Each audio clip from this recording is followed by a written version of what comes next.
Hey there, Luma. This is the Yo-Yo Circle Christmas tree. I'm Denise from lumahead.com, here to show you how to make these super cute, super easy little Christmas trees. All you're going to need is your 24 peg loom, about 30 yards of scrap worsted weight yarn, your hook, scissors, needle, a pipe cleaner, or even some little sticks, even from your backyard, and of course your favorite decorations. All right, let's get started. Oh, and don't forget the glue gun. Traditionally, little yo-yos were made of fabric and used to make things such as quilts. Later on, folks started to make things like clothes and Christmas decor, such as we are going to do now, but I made my yo-yos using yarn and a knitting loom. Some of you have already watched that video. If that's the case, you can skip the process, but you will need to know the different sizes. I used 4 for this particular one, so stay with me so you can get that information. For the rest of you guys, let's start on how to make the yo-yo. We're going to drawstring cast on 24 pegs. So take a single strand of worsted weight yarn. I'm going to secure it to my anchor peg using a simple knot. You can use a slip knot if you'd like. And then we're going to take that strand of yarn and put it between the first and last peg. I've marked my peg 1, and the direction that you go, right to left, left to right, doesn't matter, has no effect on this pattern. And we're going to go behind the first, in front of the second, behind the third. It's like in a zigzag manner, in and out, in and out, in and out, until you get back to peg 1. And you're going to go behind peg 1, bring it in front of the next 3, 4 pegs, whatever you feel comfortable with, and hold the yarn from behind those pegs. Then you're going to take your hook and you're going to knit off, starting with peg 2, every peg that has 2 loops. So you take that bottom loop over the top and you knit off. Then take the yarn, put it over the next few, and as you can see, I'm doing this with every other peg, right? Some have 2 loops, some don't. And so you're taking that bottom loop over the top one in order to knit off. You're going to do that all the way until you get to peg 24.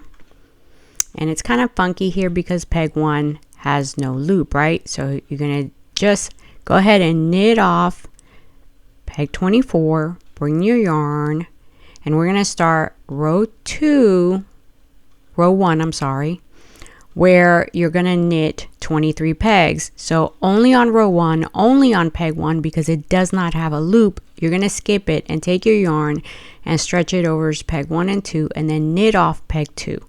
And now you're going to knit all of your pegs. You're using the U-wrap version of the knit stitch, so you're going to half wrap your peg, right?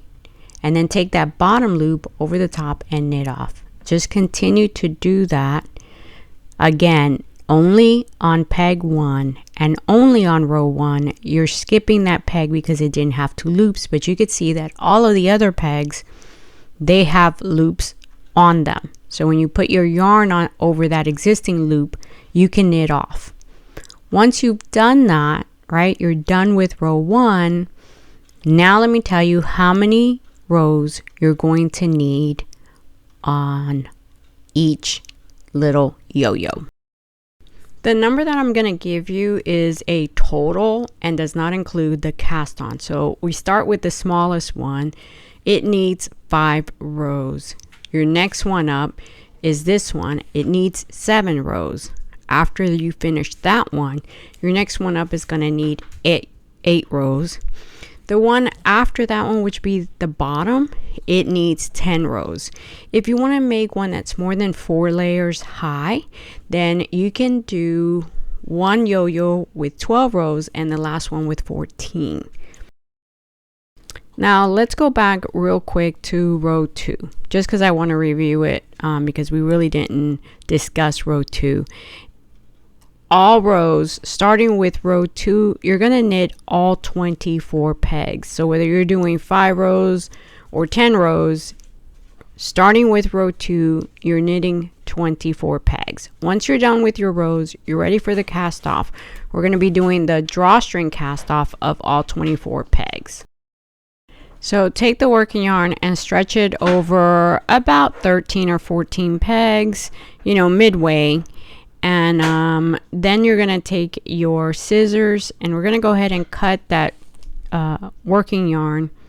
And normally we go through the whole loom, but I'm going to show you how to use up less yarn by just going halfway, right? You're going to stretch it halfway through the loom. Then get your hook and from the top scoop up starting with peg 1 and feed that working yarn through the loop completely. Then take the loop off the peg. Okay, we're doing things a little different, and like I said, this is going to help you save on yarn.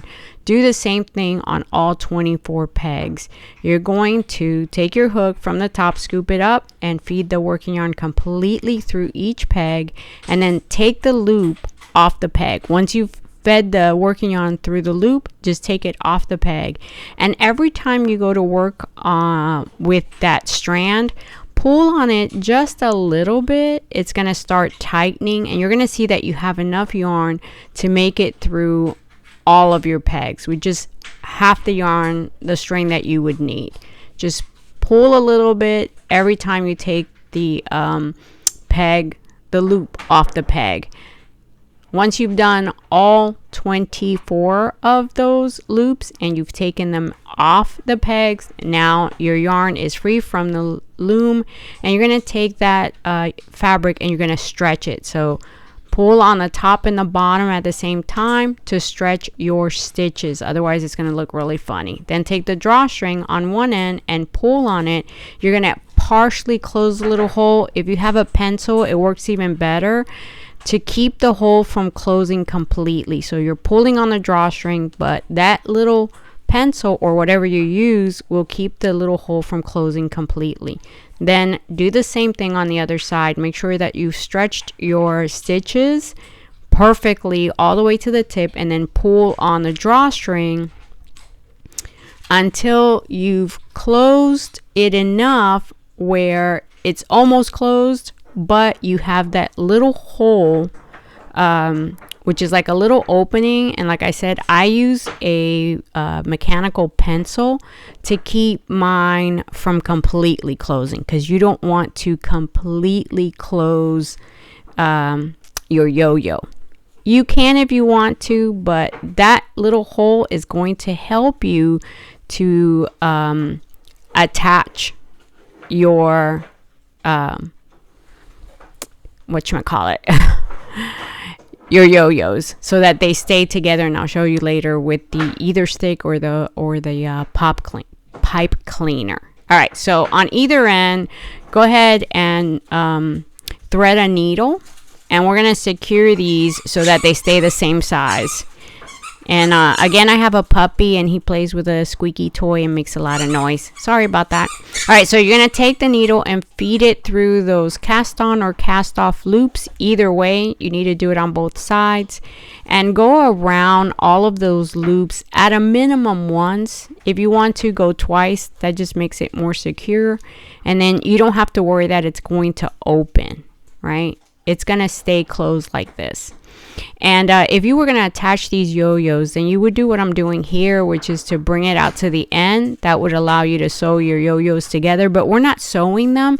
So you could do this and then cut the excess yarn. You can just completely cut it off because you're not going to need it for the next step that we're going to do, which is to bring all of your yo-yos together to create your little tree.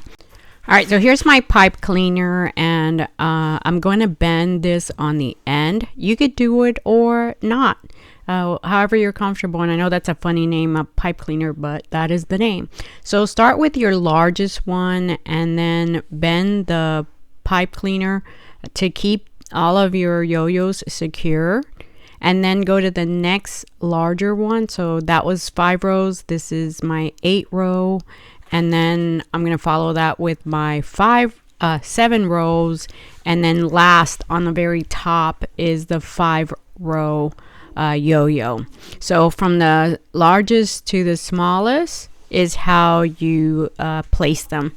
And then you're ready for your decoration. In my case, I'm going to put a star on mine. By the way, you, like I said, you could use a twig or any kind of stick, an old pencil, whatever you want. Okay. And then on mine, because I'm using the pipe cleaner, I'm going to put my star so I can measure, because the pipe cleaner is longer, and then I'm going to cut to size, right?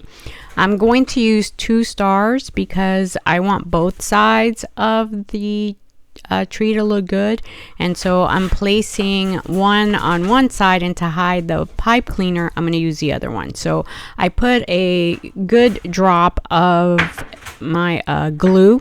I'm using a hot glue gun. You can, you know, use regular glue, whatever you have that works as a glue. And then I'm going to stick the star onto the tip of the pipe cleaner, and then use another smaller star to hide the pipe cleaner, because I want the tree to look nice on all sides.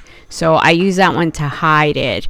And you could do the same thing I'm doing with the pipe cleaner. You could do it with whatever you used. And there you have it. That's my little Christmas tree. I could leave it like this, or I can decorate. Thank you to everyone that buys my patterns at lumahead.store, that shares my videos, and supports me on Patreon. You guys are awesome, and I thank you from the bottom of my heart.